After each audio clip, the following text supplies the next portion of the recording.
Hello once again to those of you who were here yesterday, and welcome to those who were not. Once again I begin by apologizing that I'm speaking to you in English, but I'm convinced of one thing, and that is that your English is infinitely better than my Dutch. So it's better that we stick to English. And where necessary, every couple of minutes, we'll stop and Meir will translate. So, let me begin by going over briefly some of the things we spoke about yesterday. And then we'll move on to another very important topic. Yesterday we spoke a lot, in fact, because there's a lot to say about Abraham Avinu. Abraham Avinu, who was the father and the founder of the Jewish nation, but is also referred to in the Torah explicitly. Hashem promises Abraham that he will be an Av Hamon Goyim, father of many nations. What do we see when we examine what the Torah relates to us about Abraham? We see a person who is dedicated to doing the will of Hashem, above and beyond all other considerations. As we mentioned yesterday, Abraham was childless till the age of 86. At that time, he had his first child, his son Ishmael, by the maidservant of his wife Sarah, Hagar. But Hashem later informed him that this Ishmael would not be his disciple. He would not be the one to continue his legacy and his work in this world. At the age of 99, Abraham is informed of two things by Hashem. Firstly, that Hashem is forging a covenant with him. This was not mentioned to him for the first time, but now it is being placed on a higher level. Abraham is commanded to do circumcision, first of all on himself, at the age of 99. You can imagine that that's not a simple thing to do.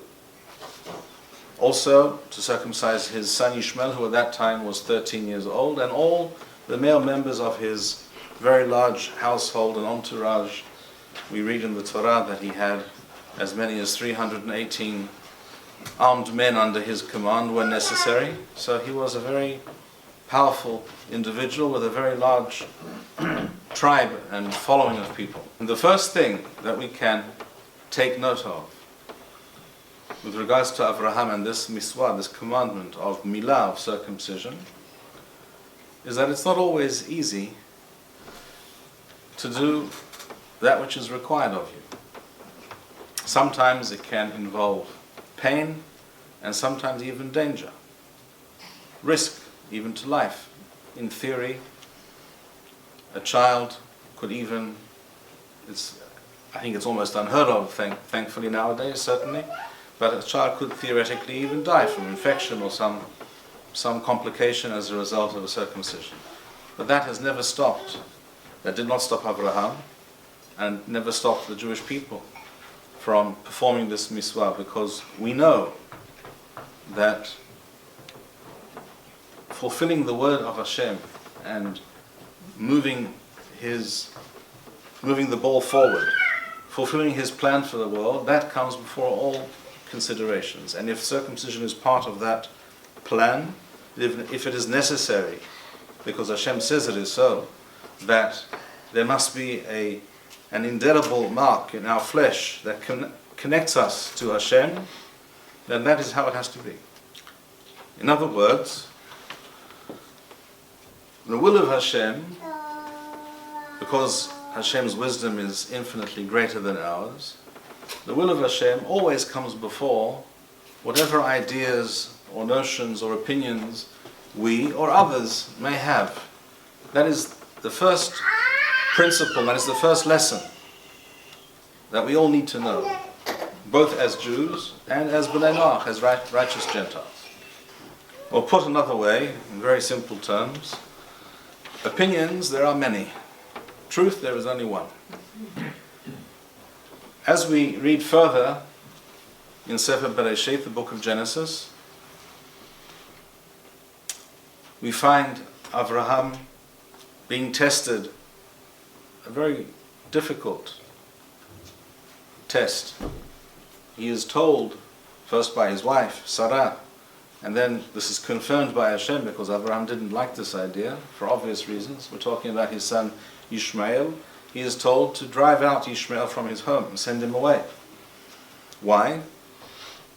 On the face of it, a very cruel and terrible thing to do. And that is exactly how some people view it to this day. I can tell you, parenthetically, that I recently received an email. I now receive a strange email every week. I must tell you this story. I now receive an email every week from some organization. I won't mention the name, it's not important. I don't know how I got on their list, but I did somehow. And it's all these newfangled ideas about the Torah. And one of the articles I received recently was exactly such a thing, decrying the evil, terrible act of Abraham sending Ishmael away.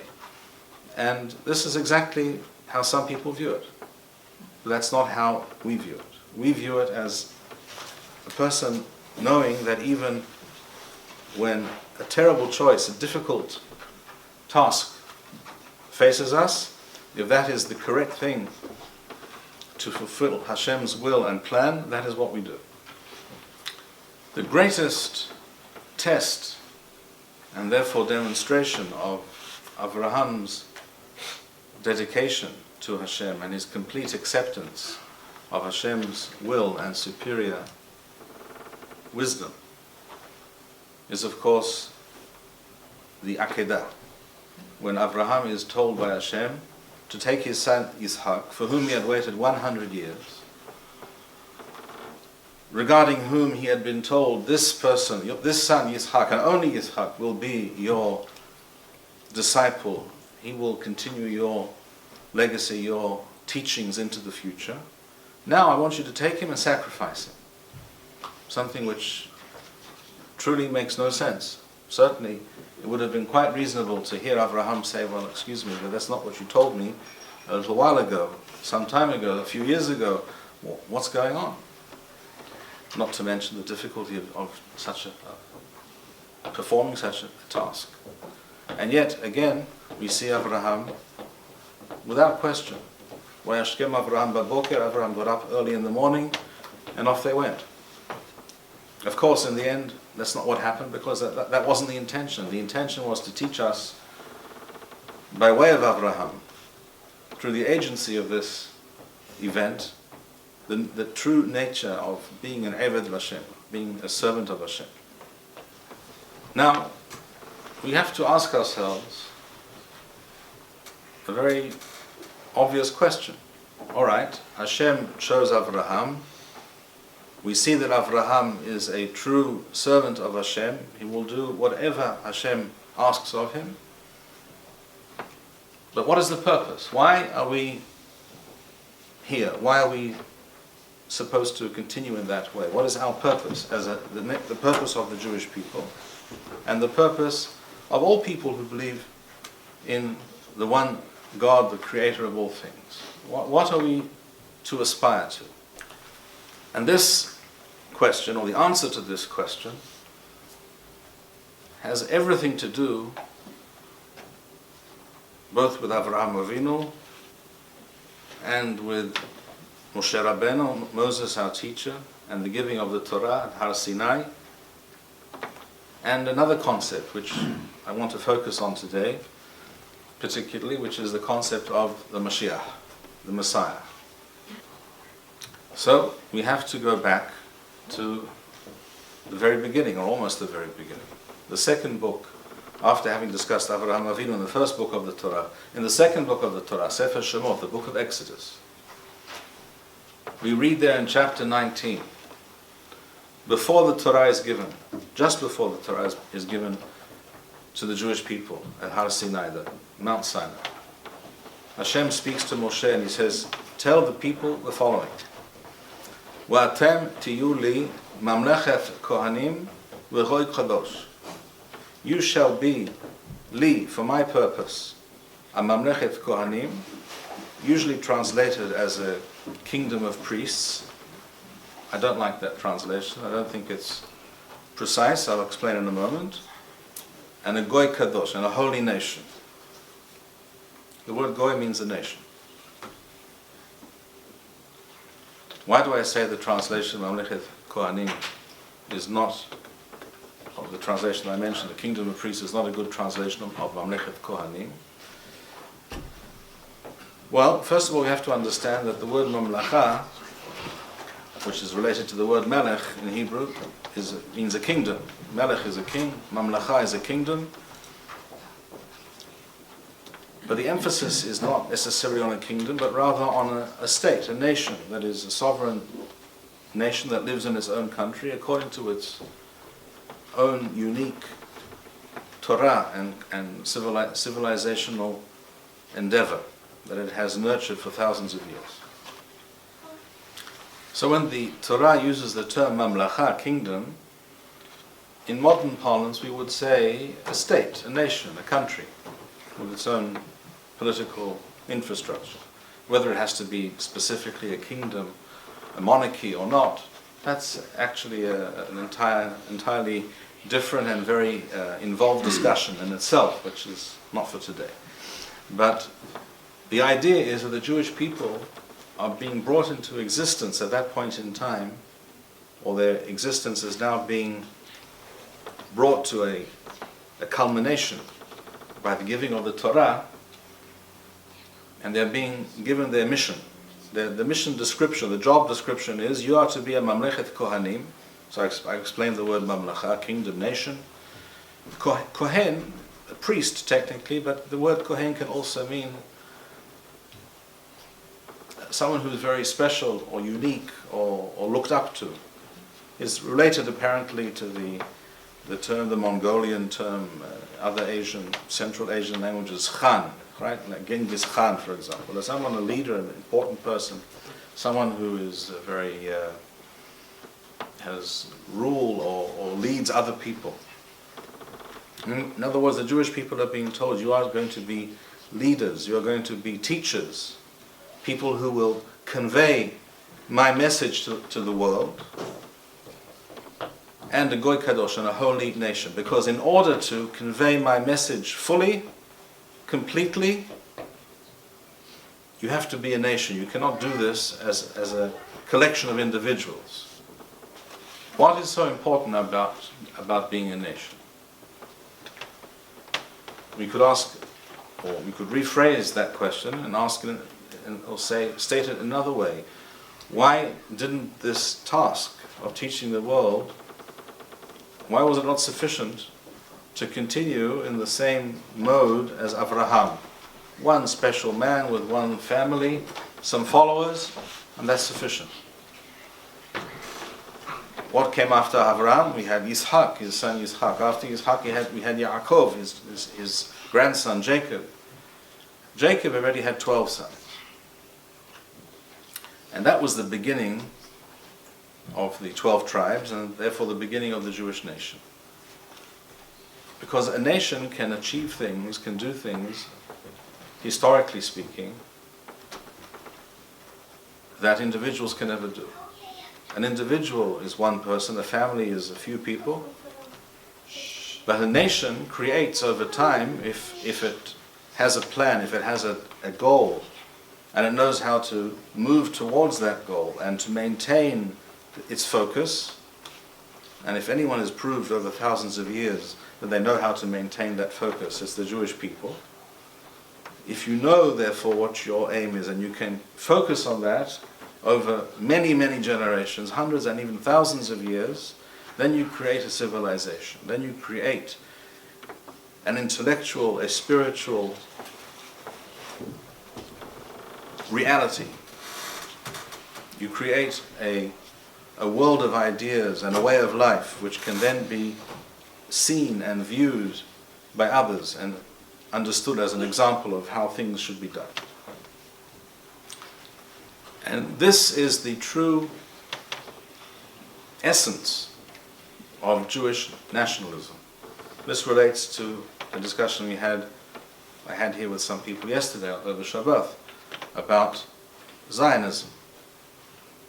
Mainstream, historically speaking, mainstream Zionism was a secular movement. In the eyes of many, not without justification, it was in fact not just a non-Torah movement, it was even an anti-Torah movement. It was an attempt to reconstitute a Jewish nation without reference to the Torah. And it has to be stated clearly, plainly, for all time, that is not the Jewish idea that is not the authentic idea of Jewish nationalism.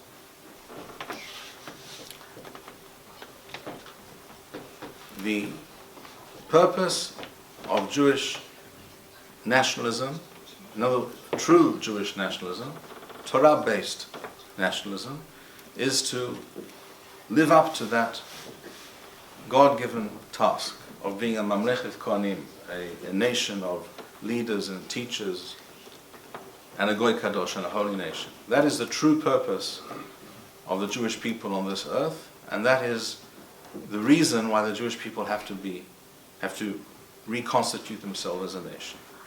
And if this reality has been called into existence over the last 120 years or more, since the beginning of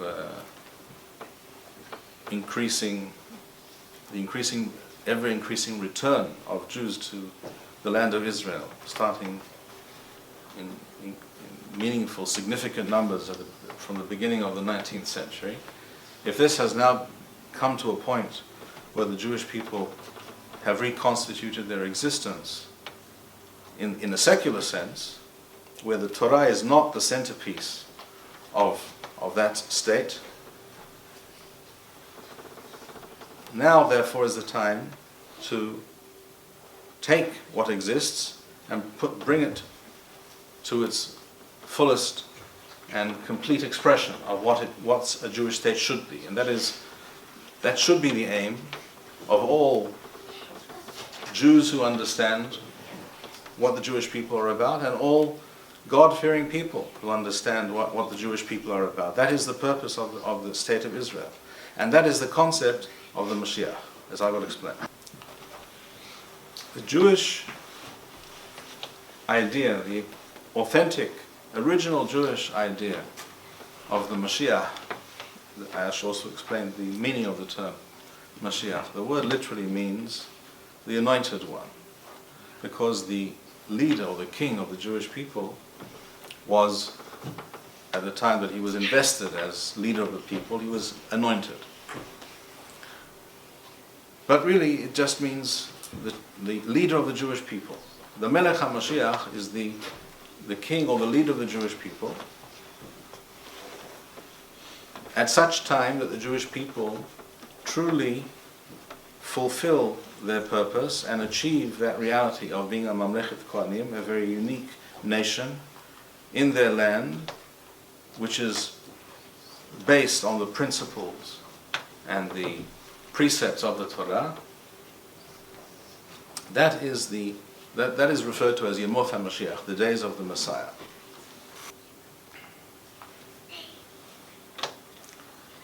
There have always been, throughout history,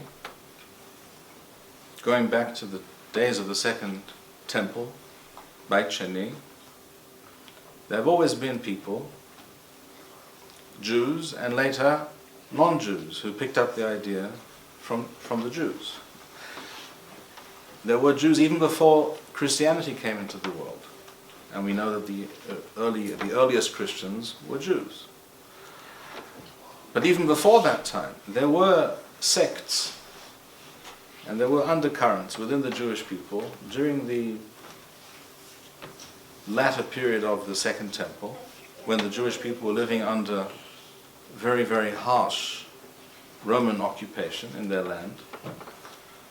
There were people who began to come up with all kinds of notions, essentially fairy tales, about what Yemot HaMashiach was about. They imagined some miracle worker who would descend from heaven.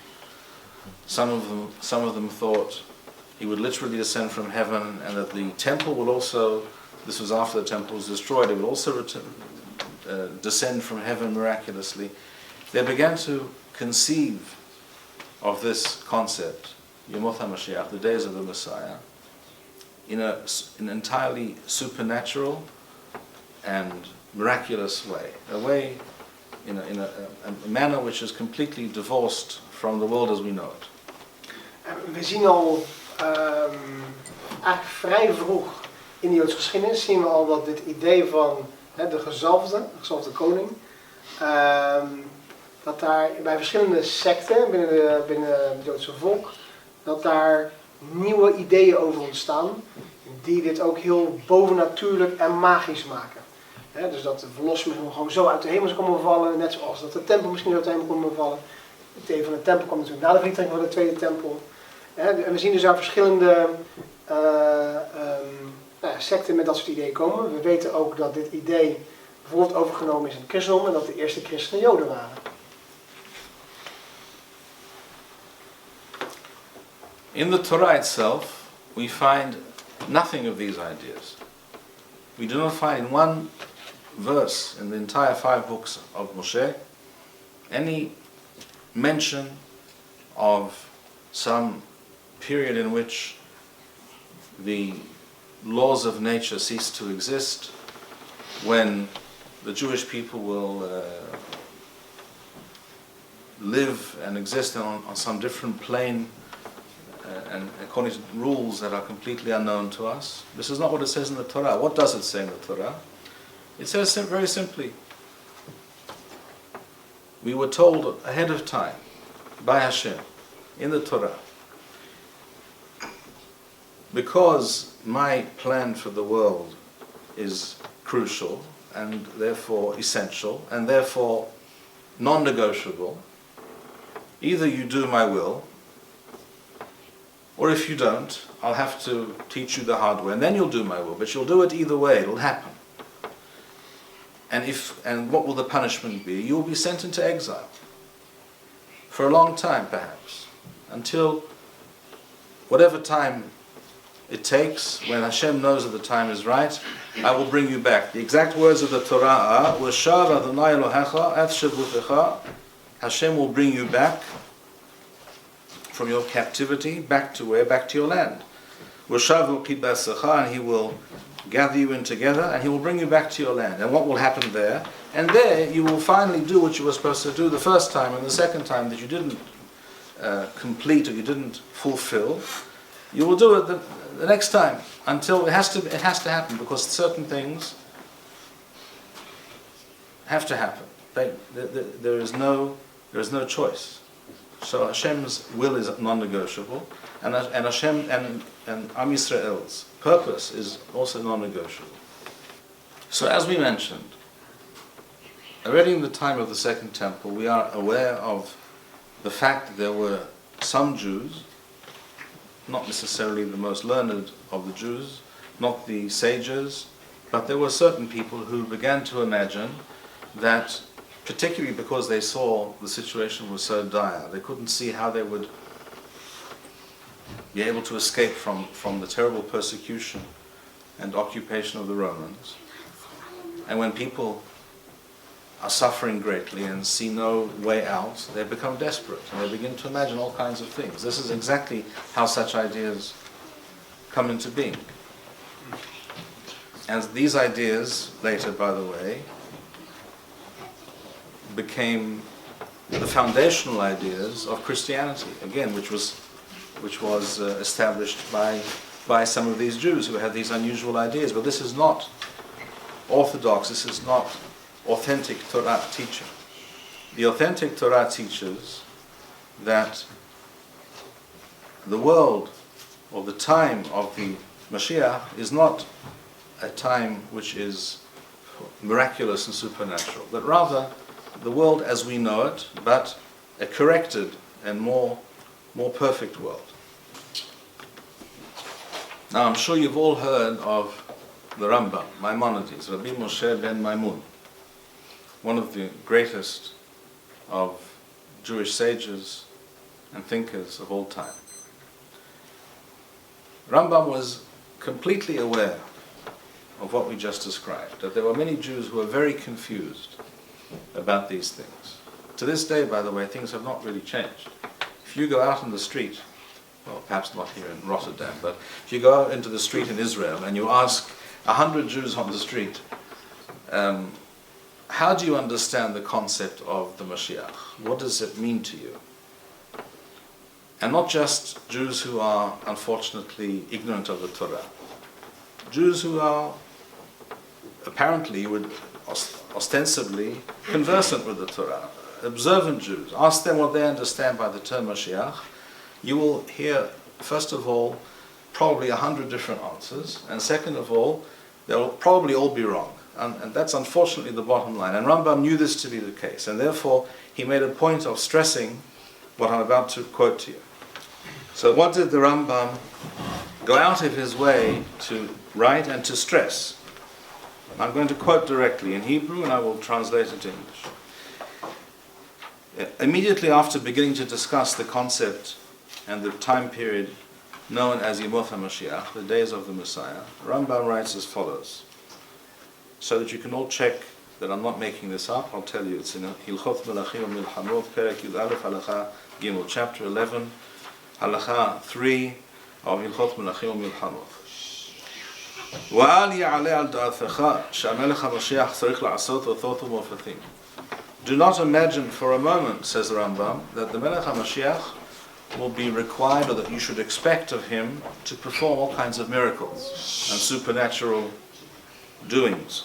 ומחדש דברים בעולם, to come up with an ability, and to have the ability to change the laws of nature. For example, ומחיה מתים, or to revive the dead. וכיוצא בדברים אלו, and things of this type. כמו שהטיפשים אומרים. I will explain. I will explain. As the foolish claim. כמו שהטיפשים אומרים. At this point I will add, or state, parenthetically, before you all run off and check your version of Rambam at home, and discover that the last three words that I quoted, כמו שהטיפשים אומרים, as the foolish claim, do not appear there. As, by the way, they don't appear here. You can check, they don't appear here. I quoted that from memory. You know why? Because this is not an accurate version. I have the accurate version on my computer behind this window, and you can find it in many places nowadays, but for centuries the accurate versions of the text of the Rambam's Mishneh Torah were not available and were heavily censored. Not coincidentally, often, almost always by Christian censors, because there were all kinds of ideas, like this idea right here, that they did not like, for obvious reasons. So what I quoted to you now, including those three words that I added from memory, I guarantee you that that is the original correct version of what Rambam wrote. This is how it appears in all manuscripts, and this is how it appears also, by the way, in some of the very earliest printings, before the censors developed their talents in changing our texts.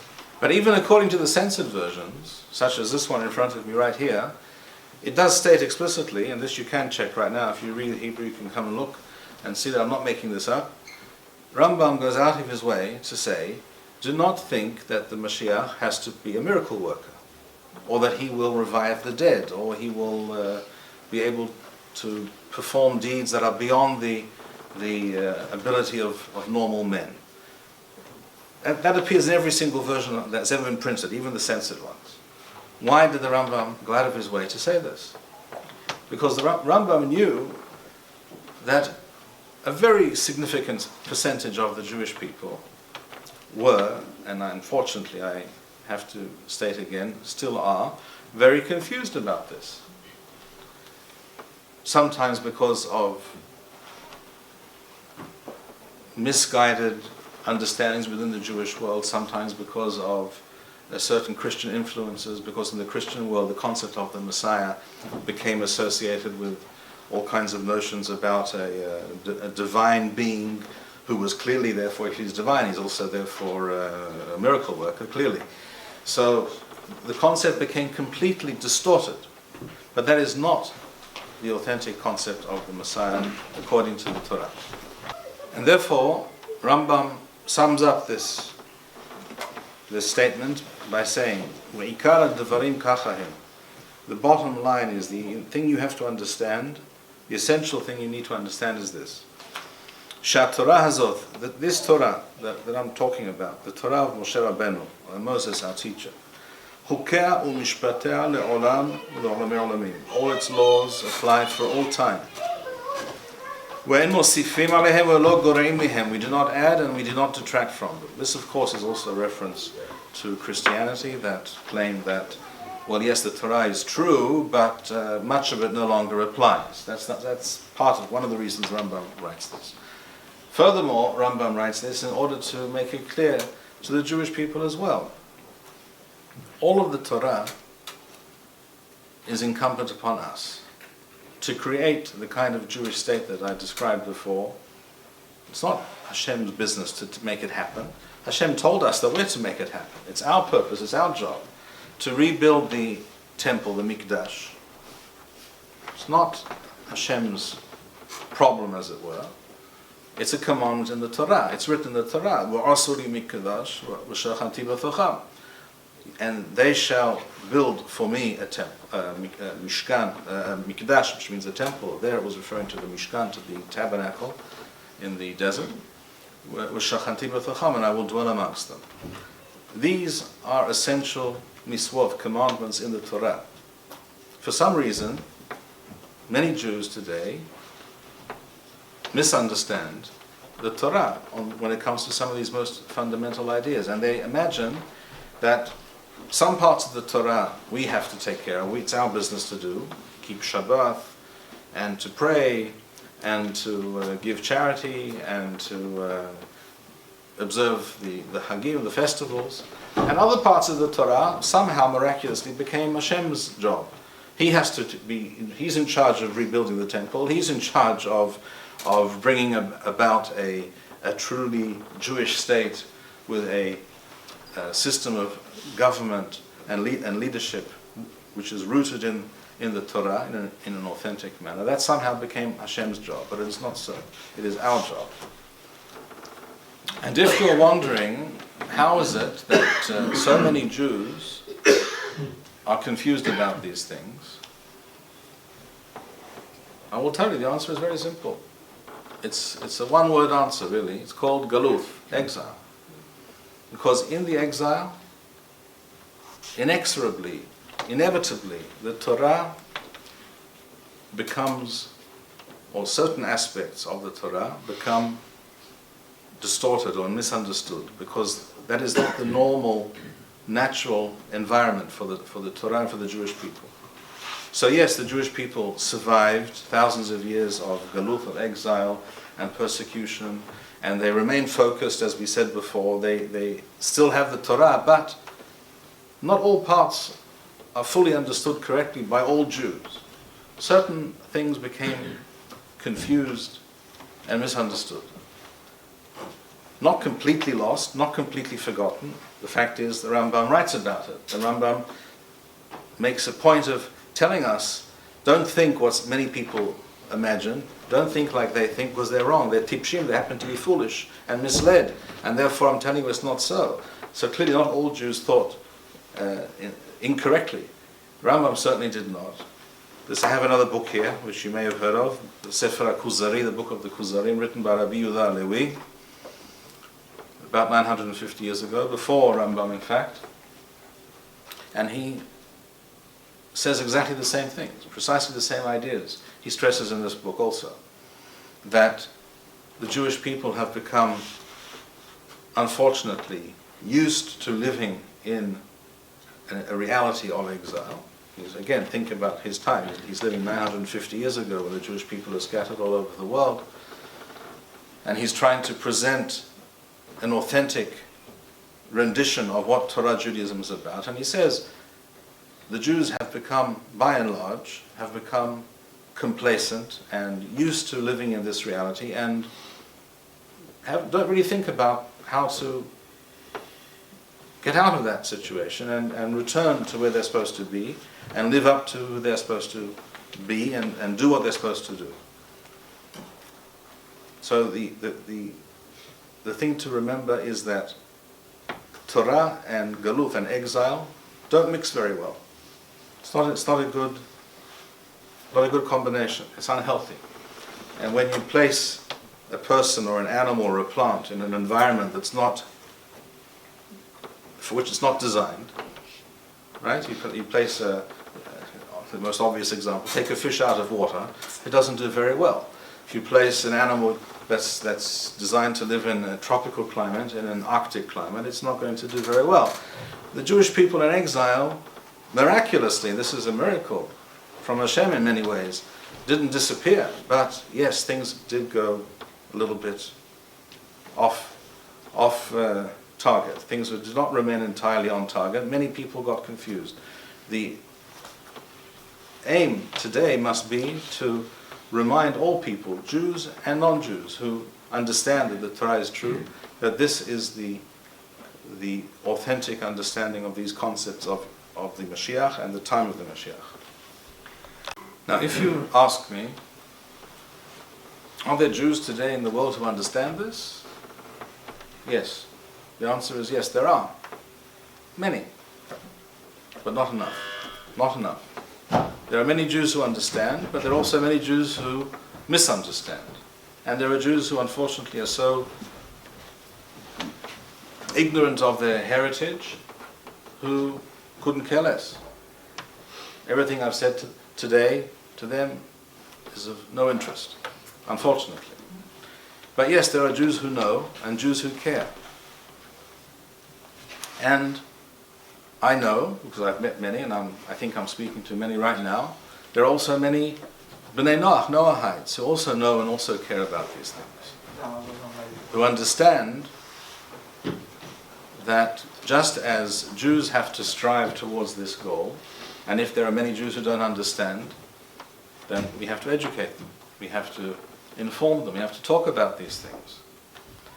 Just as Jews have to do this, I believe Noahites also have a very important role to play in bringing what I would call Yemot HaMashiach awareness, the days of the Messiah awareness to the world, not in some irrational, supernatural way, as Rambam wrote, as the foolish speak about, but in a very reasonable, down-to-earth, calculated way to explain what is the purpose, what is the aim, what is the goal to which we aspire, that was written in the Torah thousands of years ago, and that the Jewish people and all those who understand the word of Hashem aspire to. So therefore, if the powers that be in Israel today, if they were to understand these things and they wished truly to bring these things to fruition, one of the things they would do would be to create a huge international network of Noahites who identify with these ideas, who, just as there are Jews who want to see a truly Jewish state based on Torah principles come into existence, which is unfortunately not what we have yet today, they would also seek to organize and to make the voices of all those Noahites in the world who also believe in these things, make those voices heard. Unfortunately, I don't run the Israeli government. It's not in my power to convince them, apparently, that this is what they should be doing, but I know that's what they should be doing. Sometimes when a person doesn't know what he should be doing, he has to be egged on by others. He has to be nudged from behind and whispered in his ear, and sometimes even hit on the head until he realizes and hears what's being said. This is what you're supposed to be doing. And yes, we also support this idea. And that is one of the aims, I believe, should be one of the aims of all God-fearing people, Jews and Gentiles, to create this connection, association between the Jews who understand these concepts that we have spoken about today, and the non-Jews, the Noahites in the world, who also understand and accept and believe in these things, and to raise that voice, again, in an intelligent, calculated, and efficient manner, so that this voice, these ideas are heard loud and clear throughout the world. That should be our common aim. And I hope that we, starting today, starting tomorrow, in the nearest future, we don't have to, as I said yesterday, there's no miswa in the Torah to make things happen as slowly as possible. We can try and make things happen a little bit more quickly. That should be our aim, that should be our purpose.